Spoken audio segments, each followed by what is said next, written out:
तो किसी का कोई प्रश्न रहेगा तो बताइए। प्रभु जी, हमारा एक प्रश्न है। कल हम्म। हमने ना एक वीडियो देखा है आईआईटी हम्म। बाबा के ऊपर, हाँ, जिसमें हाँ। उनका न्यूज़ नेशन के ऊपर इंटरव्यू था कुछ अन्य संतों के साथ में। तो हाँ जी। वो आईआईटी बाबा इंटरव्यू में सवालों के जवाब देने से मना कर रहे थे, और फिर उनको हम्म। गुस्सा आया तो उन्होंने रिपोर्टर के ऊपर चाय फेंकी और उसे मारा भी। ये हम्म। इंटरव्यू जो था ना, ये इंडिया हारेगा जो उन्होंने भविष्यवाणी की थी, परंतु उस दिन इंडिया जीत गया था। तो इससे भी रिलेटेड था और कुछ अन्य प्रश्नों से रिलेटेड था, जिसमें आईआईटी बाबा सपोर्ट करने को रेडी नहीं थे, जवाब देने को रेडी नहीं थे। तो हम्म। प्रभु जी, वो वीडियो को देख करके हम ये कह रहे हैं कि जो एक समर्थ और उदार हृदय का, वो अपने आप को भगवान कहते हैं। आईआईटी बाबा हम्म। कहते हैं कि मैं भगवान हूँ, है ना। उन्होंने बहुत हम्म। सारे इंटरव्यूज में ऐसी बहुत सी बातें कही हैं, मैं कल की अवतार हूँ, मैं भगवान हूँ। हम्म। तो जो क्षमा है, क्षमा यह हम्म। तो समर्थ और उदार हृदय परमात्मा का एक असाधारण गुण होता है। संत हम्म। की संतों की भी एक दिव्य संपत्ति होती है। तो क्या ऐसे हम्म। जो अपने आप को संत, जो अपने आप को भगवान कह रहे हैं, अपने को हम्म। प्रचार कर रहे हैं, वो उनको तो इंद्रियों पे विजय प्राप्त हो चुकी होगी। तो क्या उनको हम्म। ऐसा गुस्सा करना या इस प्रकार का व्यवहार करना शोभा देता है? क्या संत का देखो, ऐसा गुण होना चाहिए? देखो कैसा है। उन्होंने संत का लिबास पहना है ना, तो उसके हिसाब से उनके गुण भी होने चाहिए। अगर वो पैंट शर्ट पहनता और ये सारे अभद्र वर्तन करता ना, तो इतना कुछ प्रॉब्लम नहीं था। लेकिन आज जो है संत है, उनका वर्तन कैसा है, उनकी वाणी कैसी है, उनका जो लिबास धारण किया है ना, इससे बाकी के लोग जो है ना भ्रमित हो सकते हैं। ये उसको, जिसको सिंपल कहता है ना कि अक्कल नहीं है। और आईआईटी बाबा, मतलब कि आईआईटी करने के बाद में तुम इतने बड़े हो गए हो क्या? है ना। और लोगों, ये जो है ना स्टंट गिरी है और कुछ नहीं है। ये लोगों को भरमाने का और लोगों को जो है ना अपनी ओर खींचने का, ये सारा नौटंकी गिरी है। इसको संत गिरी नहीं कहते हैं। इसमें एक भी लक्षण संत के रहेंगे तो बताना। और लोग भी जो है ना बेवकूफ है। शास्त्रों में सारे संतों के लक्षण दिए हुए हैं। असली संत कौन है, नकली संत कौन है, ये सारा कुछ उसमें दिया गया है। लेकिन लोगों को जो है ना पढ़ने का टाइम नहीं है। लोग इतने बेवकूफ है। इसीलिए जो है ना उसको जो अच्छा लगता है ना, वो उसकी ओर आकर्षित हो जाते हैं। कुछ नया होता है ना, उसकी ओर आकर्षित हो जाते हैं। देखो पिक्चर में भी जो है ना कुछ नया आता है तो कैसे पब्लिक उधर जाती है। बस वैसा ही ये नौटंकी गिरी है। उससे ज्यादा कुछ भी नहीं है। लेकिन ये सबसे बड़ा अपराध क्या कर रहा है पता है? ये संत जो है ना उसके लिबास पहनकर जो है ना लोगों को भ्रमित कर रहा है। और हकीकत में ये एक पात्र ही है। इसकी भी जरूरत है। क्योंकि जब नकली संत होते हैं ना समाज में, तब ही असली की वैल्यू समझ में आती है। तो जो ये गुस्सा करता है, जो बीड़ी तक छोड़ता नहीं है ना, जो बहुत सारा कुछ गाली भी देता है, मैंने देखा है गाली भी देता है ये, हुक्का भी चलम भी फूकता है ये, है ना, बहुत सारा कुछ करता है। और लोग है ना इसके पीछे पड़े हैं।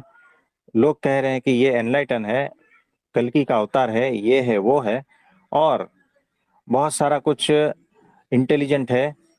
तो ये बातें जो है ना, ये सारा कुछ कोई भी इसमें संत का लक्षण जैसा कुछ है ही नहीं। नौटंकी गिरी है। तो जो संत जो होते हैं ना, असली संत, उसके लक्षण कुछ अलग होते हैं। उसका अपमान होता है लेकिन वो सामने कुछ बोलते नहीं है। प्रभु जी और कुछ कहना ऐसे, चाहेंगे? हाँ जी प्रभु जी, कहना चाहेंगे। आज तो हम पूरा बुक्स खोलकर बैठे हैं इस बात पे चर्चा करने के लिए आपसे। तो हम्म। प्रभु जी, एक ऐसे ही हम, आपने बोला संत के लक्षण, तो हम इस पे ही एक प्रसंग लेना चाहेंगे। सो हाँ जी। 1950 में जब प्रमुख स्वामी जी महाराज की उम्र थी 28 साल, तो उन्हें हाँ जी। संस्था के अध्यक्ष पद पर नियुक्त किया गया था। तो कुछ लोगों को बहुत ईर्ष्या हो गई उस चीज से।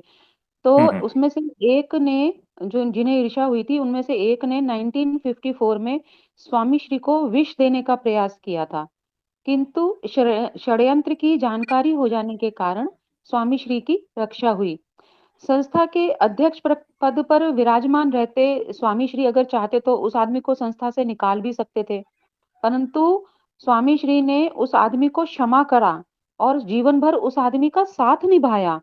तो लेकिन एक जो वहाँ के वरिष्ठ ट्रस्टी थे, उन्होंने इसको देखा था इस घटना को, तो स्वामी श्री ने उनको रोकने के लिए क्या किया प्रभु जी, कि उनके हाथ में जल देकर प्रतिज्ञा करवा दी उनको कि आपको जिस बात की जानकारी है, उस बात को आप जीवन भर अपने हृदय में दफन करके रहेंगे, लेकिन इस घटना की जानकारी कभी किसी को नहीं देंगे।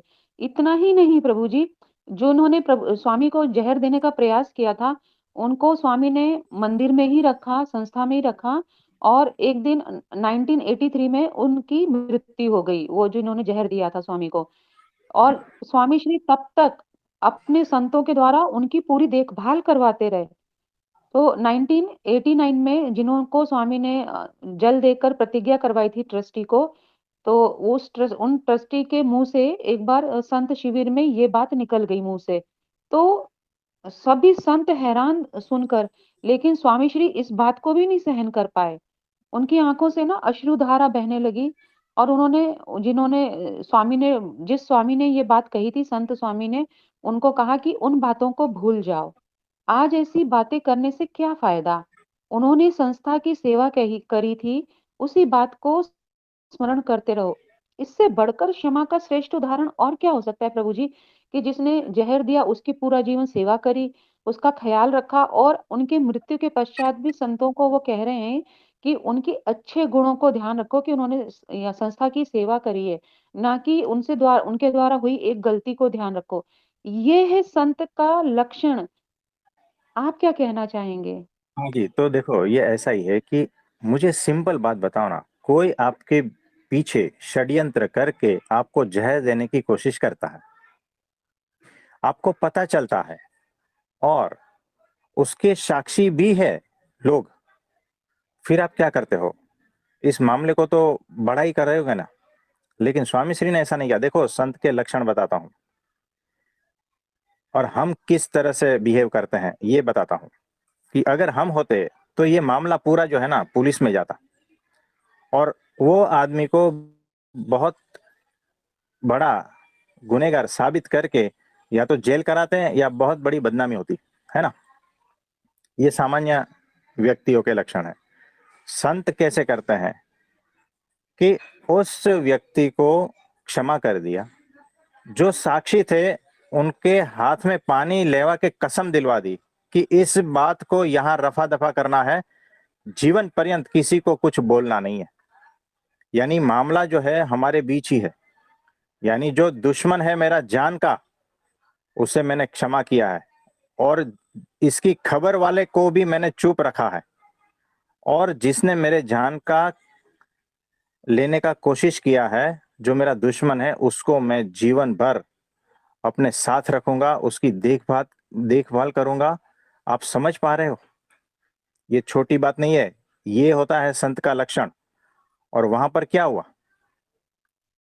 ये संत के भेष में दूसरा कुछ मानसिक रोगी है और कुछ नहीं है वो। ये जो आईआईटी बाबा जो जिसको ये इतना प्रचार कर रहे हैं ना, तो ये बैकग्राउंड होता है ना, जो खराब बैकग्राउंड में ही अच्छे संत के लक्षण दिखाई देते हैं। जैसे ब्लैक बोर्ड होता है ना, तो व्हाइट कलर उसमें अच्छे से दिखाई देता है। तो समाज में ऐसे खराब व्यक्तित्व भी होने चाहिए, ताकि अच्छे का जो है वो पूरा उभर कर निकले। तो ये बात होती है। फिर उसको जीवन पर्यंत रखा और उस बात को वो खत्म भी हो गया, मतलब वो उसका देहांत होने के बाद भी, लेकिन जिसने पानी लिया था ना, जिसने कसम खाई थी ना, तो अभी तो वो बाधा नहीं है ना, अभी तो वो मर गया है, उसके बाद में जो है वो बोल सकता है। तो इसीलिए उसने बोला। लेकिन ये स्वामी श्री को अच्छा नहीं लगा, है ना। तो ये होता है संत। संत जो है ना, आपको दुश्मन की तरह नहीं देखता। संत आपके जीव को देखता है। संत आपकी निर्दोषता को देखता है। उसे सब कुछ पता है। ये जो दुश्मनावट और ये सारा कुछ जो खेल है ना, वो सारा ऊपरी ऊपरी है। संत आपके भीतर तक देखता है। आपको हमेशा उसकी दृष्टि जो है ना, वो निर्दोष दृष्टि है। इसीलिए हम हमेशा कहते हैं कि आप सभी को जो है ना, निर्दोष दृष्टि ही रखनी है, तब जाके उस लेवल के आप बन पाओगे। और वो जो है उदाहरण हमारे सामने है। अगर हम उसके जैसे नहीं बन पाए तो वो संत हमारे बीच में है, उसका क्या फायदा उठाया हमने। और कुछ कहना चाहोगे? हाँ जी प्रभु जी, इसमें यहाँ पे हमने वचनामृत से लाइन ली है कि हाँ जी। ऐसे संत को तो ऐसा भाव होता है कि चाहे कोई मुझ पर धूल डाले, चाहे कोई मेरा कितना भी अपमान करे, चाहे मुझे हाथी पर बिठाए या चाहे कोई मेरा नाक कान काट कर गधे पर बैठाए, ऐसी समस्त क्रियाओं में भी मुझे समान भाव है। और एक मिनट। चाहे ये सारे लक्षण जो है ना, भगवत गीता में दिए गए हैं, लेकिन लोग समझ नहीं पा रहे हैं कि ये जो ब्राह्मी स्थिति वाले जो संत है ना, उसके लक्षण है, जिसके भीतर परमात्मा साक्षात विराजमान है। तो ये आईआईटी बाबा में जो है ऐसे लक्षण दिखाई दे रहे हैं क्या? नहीं। आप हिंदू हो तो आपके घर में एक भगवत गीता होनी चाहिए, और उसमें ये सारे लक्षण दिए हुए हैं। लेकिन लोग है ना, बेवकूफ है, उसको ये सारा कुछ पता नहीं है। तो जो चलम गांजा फूकता है, बीड़ी पीता है, गालियां देता है, लोगों को मारपीट करता है ना, अपमान करता है, ये सारा कुछ क्या लक्षण संत के है क्या? तो लोग उसको भगवान बना के पूज रहे हैं, उसके आशीर्वाद भी लेने जा रहे हैं लोग, अपनी समस्याओं का समाधान लेने के लिए भी जा रहे हैं। तो खुद जो है ना विक्षिप्त है मानसिक रूप से, वो या तो जो है ना वो पागल खाने के हॉस्पिटल में होना चाहिए, उसको लोगों ने समाज में खुला छोड़ दिया है, और भगवा वस्त्र धारण करवा के हीरो बना दिया है। ये समाज जो है ना, ऐसा इतना बेवकूफ है, खुद को अक्ल नहीं है। आप समझ पा रहे हो? इसे और आगे पढ़े। जी प्रभु जी, अब इसमें आगे लिखा है संत के लक्षण के बारे में कि जिसे रूपवती, यौवना अथवा कुरूप स्त्री या वृद्धा तीनों में भी समभाव रहता है, जिसको स्वर्ण का ढेर या पत्थरों का ढेर दोनों में ही एक समान भाव रहता है। इस प्रकार के ज्ञान, भक्ति, वैराग्य आदि अनेक शुभ गुणों से संपन्न जो संत हो, उनके हृदय में भगवान निवास करते हैं। फिर ऐसे तो कैसे संत में भगवान निवास करते हैं, ये सारा कुछ लक्षण दे दिया है उन्होंने। तो वैसा लक्षण क्या उसमें दिख रहा है? नहीं दिख रहा प्रभु जी। तो ये सारा कुछ भगवत गीता में भी है, अगर ध्यान से पढ़ो, हमारे शास्त्रों में दिया हुआ है सच्चे संत के लक्षण और झूठे संत के लक्षण। ये सारा कुछ शास्त्रों में है, लेकिन हमें उसकी फुर्सत नहीं है। हमें वो रील्स देखने में, इधर उधर के वीडियो देखने में, लोगों से गॉसिप करने में, उसमें से समय नहीं मिलता है ना। और इसीलिए जो है ना, ऐसे ढोंगी लोग समाज में बड़े हो जाते हैं।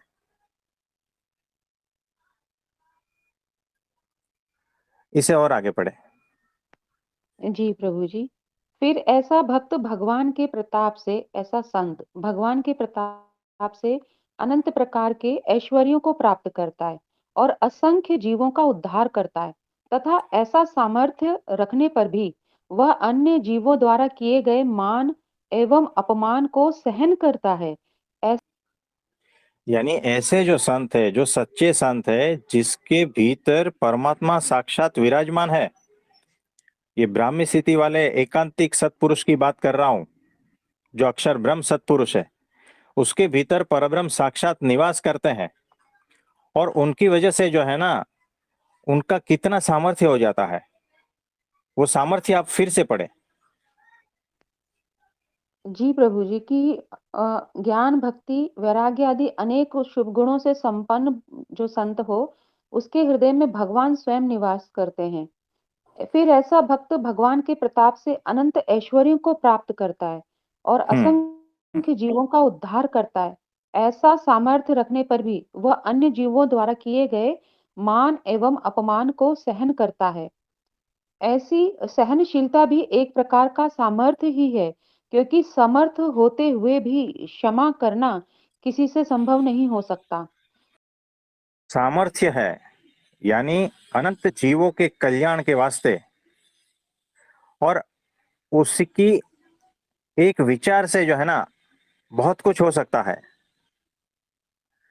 वैसी सामर्थ्य है। देखो ये कैसा है कि एक फौजी है, उसके पास सारा गन वगैरह सब कुछ है, सामान, और कोई सामने उसको गाली देता है, तो वो क्या करेगा? वो बंदूक चला के उसको खत्म कर सकता है। यानी सारा सामर्थ्य, सारी शक्ति, बल सब कुछ है, फिर भी तुच्छ जीवों का अपमान कर सहन करते हैं, उसकी गाली सहन करते हैं, उसकी ओर से जो पीड़ा सहन करते हैं। वो जो है सर्वशक्तिमान है, फिर भी तुच्छ जीवों की तुच्छ जीवों की गाली, उसका अपमान, सब कुछ उसको झेलना